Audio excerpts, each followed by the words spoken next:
Alright mga tol, pag-usapan po natin itong tila, no, paggalaw po ni Jinggoy Estrada palabas ng ating bansa. Yan po yung pag-uusapan natin, ha. Nako, napakainit pong usapin ito.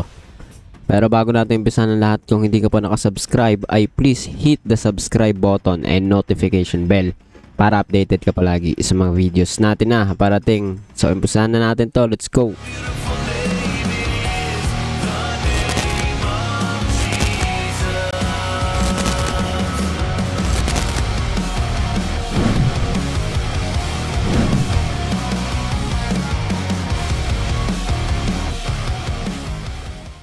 So, ayun nga mga tol, no? Kitang-kita at narinig naman natin kanina, no? Binanggit ko. Ito pong si Jinggoy Estrada ay tila po may niluluto na pag-alis dito po sa ating bansa. Sabi po kasi dito sa balita,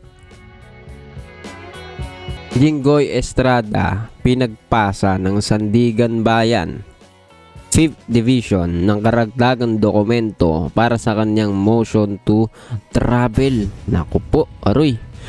Nako. Sige, bago po natin kompletuhin ang ating magbibigay ng opinion, reaction po dito sa balita po na ito. Siyempre, panoodin po natin yung talagang pangyayari. Panoorin po natin.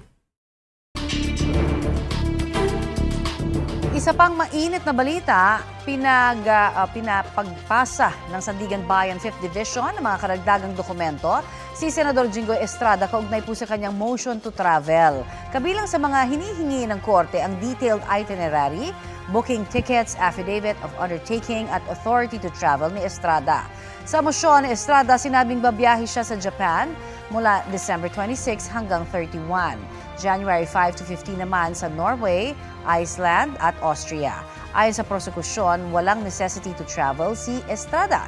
Hinihiling din daw ang presensya niya para sa investigasyon ng ICI kaugnay ng flood control projects. Kabilang si Estrada sa mga inisyuhan ng Immigration Lookout Bulletin Order matapos idawit sa questionableng flood control project sa Bulacan. Itinanggi na ni Estrada na sangkot siya sa usapin. Bago nito, isa rin si Estrada sa mga kinasuhan kaugnay sa umano'y maanumalyang paggamit ng PDAF kung saan siya inisyuhan ng hold departure order. Kabilang dyan ang graft case na nakapending pa sa korte. Malaya si Estrada mula pa noong 2017 dahil out on bail o nakapagpiyansa. Kinukuha pa natin ang reaksyon niya kaugnay sa utos ng Sandigan Bayan ngayong umaga. Alright mga tol, so narinig naman po natin itong mainit po na balita dito para po dun sa mga hindi nakakaalam, no? Mukhang talagang parang may ginagawa na po na pagtakas ito, si Jinggoy, no? Hindi natin masasabi, no? Hindi natin siya mahatulan, baka naman may bibilin lang sa ibang bansa, no? O babakasyon bigla, no? Hindi natin alam. Pero syempre, kung pag-iisipan mo maigi, kaya ito po ay po pwede, maaaring gawin ng kahit na sino, kahit na po ito ay may mga kinakaharap po na akusasyon o ano man, di ba? Lalo yan, nadadawit po siya sa flood control corruption, no? Kahit na noon ay meron po siyang piniyansahan, pag-bail lang siya. Ngayon po, kasalukuyan po siyang pinagpapaliwanag din po yata, no? Tama ba ako? Sa ICI, pinatatawag din siya kasama doon o ano pa man. Kumbaga, hindi natin siya masasabing siya po ay guilty na o dapat hatulan. Pero nasa proseso ng korupsyon, investigasyon sa korupsyon at kasama po siya doon sa investigasyon na yun. Ano? So, ngayon, bakit pinapayagan yung mga ganere, no? Katulad po ni Zaldico, 'di ba? Ang dahilan po yata before ay health issue, tama ba? Nagpapagamot. But I don't think so na iyon po ay totoo. And ngayon ito, pinagpapasa po si Jinggoy Estrada ng karagdagang dokumento. Bakit? 'Di ba? Ano po bang dahilan niya? Health problems din? Ako po. So, alam na natin, paulit-ulit na lang ang galaw ng mga tao. Maybe, di ba, hindi natin masisi ang gobyerno na hindi naman totally pinagbabawal kagad kasi baka maging against na sa karapatang pantao. Yun po ay nasa konstitusyon naman po natin yun. Kaya lang, di ba, may usapin po ng korupsyon, pambababoy mismo sa ating saligang batas, di ba?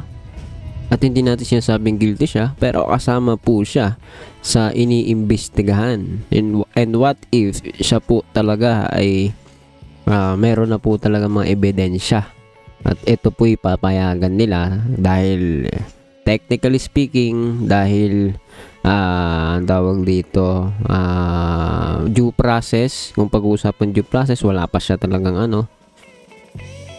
kaso o etc. Mawaran to pare, so naman. Diba? Ayan, naghihigpit pero pwedeng paalisin o pakawalan. Nako. And, diba, alalahanin po natin itong mga nakalipas na araw, pinag-usapan din po.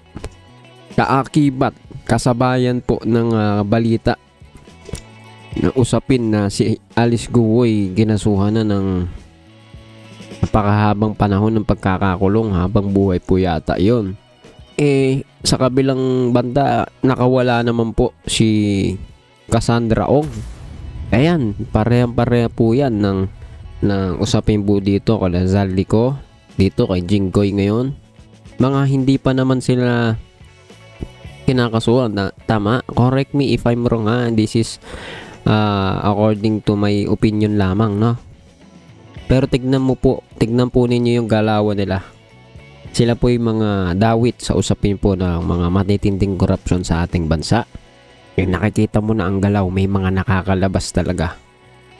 Diba, si Harry Roque, pugante na, nasa ibang bansa. Si Zaldico, hindi pa naman din siya talaga totally may kaso o ano man. Hindi ko alam hindi ako ganun dyan sa mga usapin na yan legally. But makikita mo, lahat po itong mga ito kasama sa usapin ng malaki at matinding korupsyon na pambababoy sa ating bansa. And tignan po ninyo ang ginagawa po ngayon. Kung ikaw naman na tao ay inosente talaga at walang kinalaman, hindi ka nagagalaw ng mga bagay na questionable. Kung ikaw ay confident, no? Alam mo nasa tama ka, hindi ka matatakot, hindi ka aalis, hindi ka tatakas. Hindi ko sinasabi na tumatakas na si Jinggoy, pero 'di ba? Kasama ka ngayon sa usapin. Huwag mong balakin na mag-travel kasi mapapaghinalaan ka talaga na tumatakas, no? Ngayon, ikaw, anong masasabi mo? Anong masasabi niyo mga tol, mga kapatid, dito sa paghingi nga ng Sandigan Bayan 5th Division ng karagdagang dokumento para po dito daw sa di umano motion to travel ni Jinggoy Estrada? Ano masasabi mo? Comment down below, pag-usapan natin sa comment section, and please do not forget to hit the subscribe button and notification bell para updated ka palagi sa mga videos natin parating. See you ulit sa susunod na video.